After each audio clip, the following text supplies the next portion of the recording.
So we're literally only finished harvest of 2020 and thoughts have already turned to harvest 21. We're getting the ground prepared from last year's harvest, ready to plant the seeds for next year. We're just literally tickling the top of the ground here with this machine. And this is literally to get rid of any of these wee weeds and stuff here that are growing, or volunteer cereals. It also does another job, that it helps scatter the trash left from the straw that was chopped. But as you can see, we're literally only tickling the top of the surface. I need a perfect example. You can see the wee worms there, so we have good soil activity here, which is vital. And we'll just show you here why. You get wee bits of grain going out over with a combine, which could be in these heads. We need to get them germinated, get them sprouted. So we need to make a wee bit of soil to contact them, bit of moisture, and we'll get them sprouted and growing for a few days, and then we can either have a couple of options. When we come in again with the cultivator, we will chop that up, take that out, and that will kill off those. One of the other options is to come in with glyphosate and kill all that germinated weeds and seeds. But it's vital, whatever we do, that we have a clean seed bed ready to plant next year's crops, because if we put oats in this field, you don't really want wheat or barley in your porridge, you want oats. So it's vital that we get these taken out at the earliest possible stage to give us a clean seed bed. Some of the wee weeds that you can see have been suppressed all summer by the thick growth from the arable crop of wheat, but now that that's all cleared and the ground's bare, there's room for those weeds that were sitting there very small to take off and grow now. So we need to get them killed off or wiped out.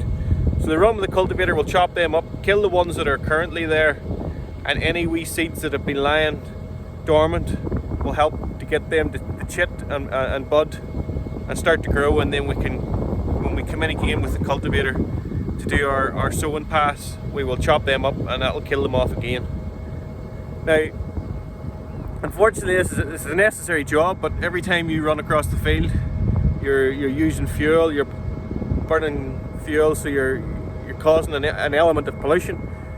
But the alternatives aren't really there. One of the alternatives obviously is to spray it with glyphosate. Now that won't germinate and chip the weeds that are there, they still have to be brought to life in some shape or form.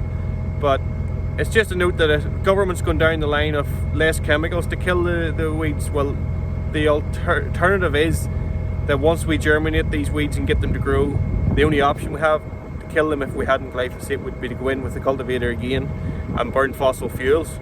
And release more carbon from the soil, because every time we do an operation and cultivate the soil, we release carbon into the atmosphere, and that's why we have chosen here to go away from ploughing. We could plough these weeds all down and that will get rid of a lot of the problem and give us a good clean seed bed to start with.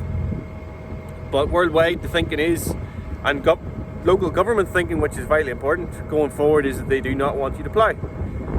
Ploughing does release far more carbon than if we just literally cultivate the top of the soil, or like a lot of farmers are doing on the continent or in the rest of the UK, where a bigger scale and flatter fields and easier conditions to work with weather-wise, they direct drill, they don't cultivate the soil at all. And that works to a certain extent, but if you've been ploughing, you can't literally just go from ploughing to direct drilling, because your soil structure's not there, and you'll not have the correct result. We need to gradually reduce cultivation with time and bring the structure of the soil with us, and reduce the number of passes on the field, but we still need to pass over, create a wee bit of soil to chit and germinate those weeds. Otherwise you'll have a weed problem or a volunteer problem, which is the seeds from the previous crop growing in your next crop, i.e. wheat growing in your oats. And as I said earlier, you do not want to eat wheat or barley in your oats, you want oats in your porridge. And for us as a farmer, we would not meet the criteria if our crop was contaminated. So therefore we wouldn't have a profitable return or a valid crop at next harvest. So this is a vitally important wee job. Now it's quite a quick job because we can travel at high speed. I would like to be fit to adapt this and change to a different method. That would cost more money again, I can use this machine for the deeper cultivation before sowing, so I can get the benefit of both out of one machine. We'll be travelling about 25k down the field. We're covering 3 meters at a time, whereas I could get a 6 meter ring roller with paddles in the front, which would be my ideal scenario, because after we plant our crops we need to roll them all to get a good seed contact. If I could use that roller with the paddles to break the surface of the soil slightly and help germinate those seeds and weeds, I'd be covering 6 meters at a time doing the same speed. So that would double my efficiency, save fuel, reduce the emissions we burn into the atmosphere, and be all around better for the environment and our business. But I need the money to do that, and at the minute I can't just justify that.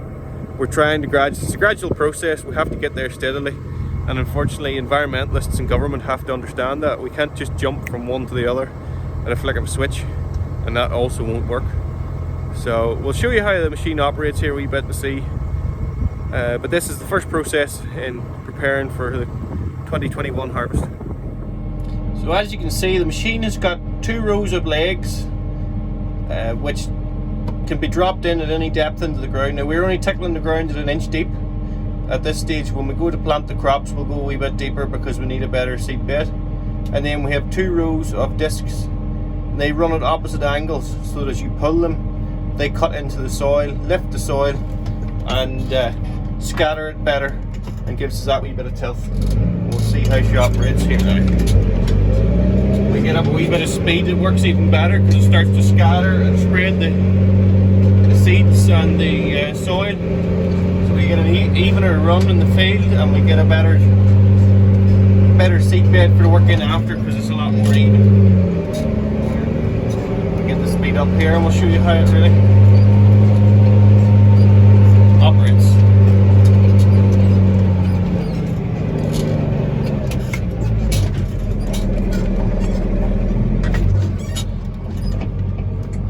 We're just doing the outside of the field at the moment here, so we're finishing off the headlands, getting it all nice and even. You can see how some of the weeds have wrapped around the discs there slightly, but we need to get them all chopped up. And actually conditions are quite good for this job because as you can see the soil is sticking and quite damp. We need a bit of dampness to help the germination of the seeds. It's just like yourself going and watering the soil whenever you're filling your wee pots or seeds.